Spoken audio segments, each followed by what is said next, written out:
ঘটনাটা অনেকটা সিনেমার মতোই। ইসরায়েলি দখলদার বাহিনী বকরকে গ্রেপ্তার করেছিল, পরে যাবজ্জীবন কারাদণ্ডে দণ্ডিত করে। তখন আকরাম নিজের স্ত্রীকে তালাক দিয়েছিলেন, এই ভেবে যে স্ত্রী যেন সারা জীবন তার মুক্তির অপেক্ষায় থেকে জীবনটা নষ্ট না করেন।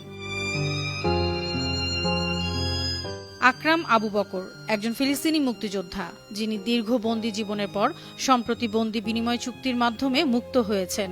মুক্তির পর তিনি কায়রোতে ছোট্ট এক আয়োজনে আবার বিয়ে করলেন সেই নারীকে, যাকে 23 বছর আগে ভালোবেসেই তালাক দিয়েছিলেন।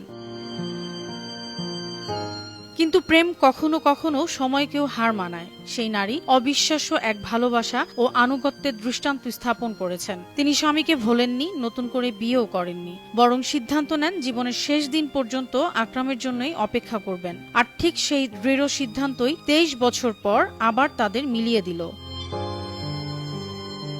আকরাম আবু বকরের নাম মুক্তির তালিকায় পেয়েই স্বাগত জানাতে ওই নারী ছুটে যান কায়রোতে, কারণ ইসরায়েলি কারাগার থেকে মুক্তির পর আকরামকে মিশরে নির্বাসনে পাঠানো হয়।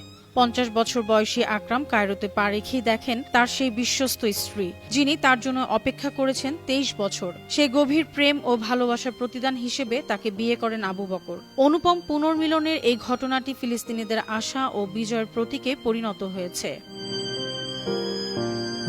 অনন্যা চৈতি, আন্তর্জাতিক ডেস্ক, বানো টিভি।